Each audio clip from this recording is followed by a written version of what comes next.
The night was cold, the kind that seeps into your bones, when my parents cast me out at 14.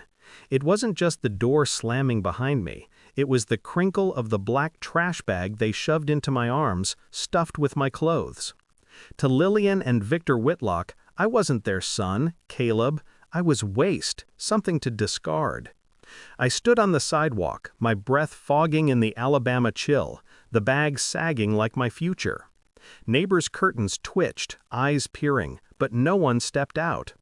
For the first time, I felt it bone deep. I was utterly alone. At 14, other kids fretted over algebra or crushes. I worried about where to sleep without getting jumped, which diner's trash might yield edible scraps. The first week was a slow death. Pride kept me from begging, fear from asking for help. Behind a greasy dumpster, I found half a moldy sandwich and ate it like a king's feast, vowing never to forget the sting of being less than human. Lillian loved her spotless kitchen and designer perfumes. Victor thrived on control, his sneers at my average grades cutting deep. A Whitlock should never settle. They never said they were proud. That night, they didn't just abandon me, they erased me. But not everyone did. My sister, Emma, 12, pressed her palms against the upstairs window, tears streaming as they pulled her back. Her desperation burned into my soul. Then there was my grandfather, Elias Whitlock, a man of stone and steel, feared by most, but not me. He'd slip me a 20, muttering, "Don't waste it," his gruff nod a rare sign I mattered. 2 years later, at 16, I was freezing under a fire escape, ready to break, when Elias found me. He crouched, set a carved wooden box in my lap, and said, "This is worth more than money. Don't open it until the time's right. Keep it safe. Promise me." I asked, "Why me?" His eyes softened. "Because you're the only one I trust. They want my wealth, but you only ever wanted love." I promised, and for 12 years, that box was my anchor through every storm. I rebuilt from ashes.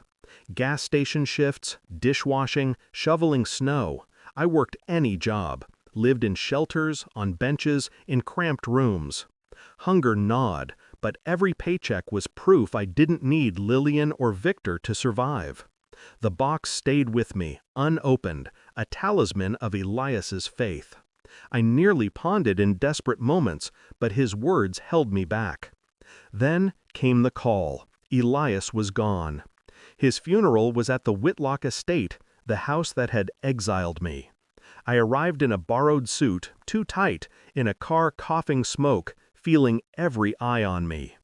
My parents stepped from gleaming luxury cars, dripping in jewelry, laughing like royalty, unchanged, richer, colder. My uncle Harold swaggered with the same greed. Whispers swirled about Elias's $42 million fortune, each vulture eyeing their share. The lawyer, Mr. Grayson, stood in the oak-paneled study, a folder in hand, as the family gathered, their anticipation palpable. "The heir to Elias's fortune," he announced, "is the one who kept his secret safe." Murmurs erupted. Lillian hissed, "What does that mean?" Victor scoffed, "Some riddle?" Harold's smirk faltered. Grayson's eyes locked on me, a faint smile breaking. "Caleb, do you have the box?" Time froze. My chest tightened, but I reached under my chair, pulling out the carved wooden box, its brass lock gleaming under the chandelier. The room stilled, the air holding its breath.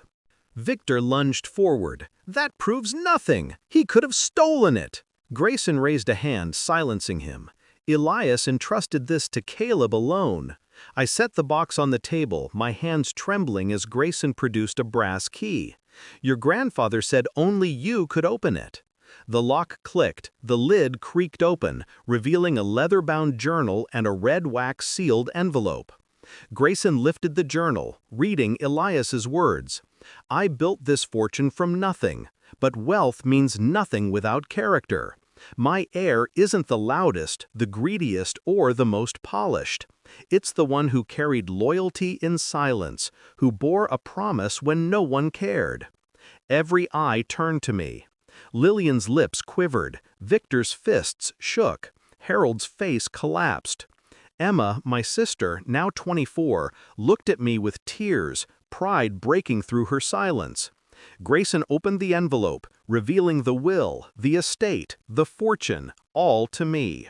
But there was more, a letter from Elias, detailing how Lillian and Victor had squandered their inheritance, how Harold had schemed for control.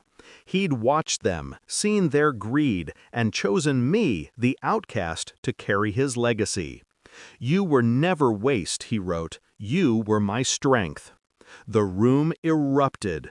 Victor shouted accusations, Lillian sobbed for mercy. Harold slammed the table, but Grayson's voice cut through. "The will is ironclad."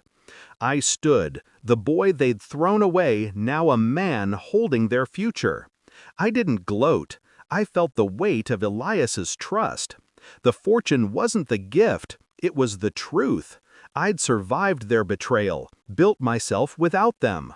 I turned to Emma, who ran to me, her embrace a bridge across years of pain.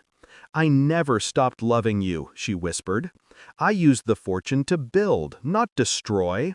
I funded shelters, scholarships, a community center for kids like me, those cast out, erased.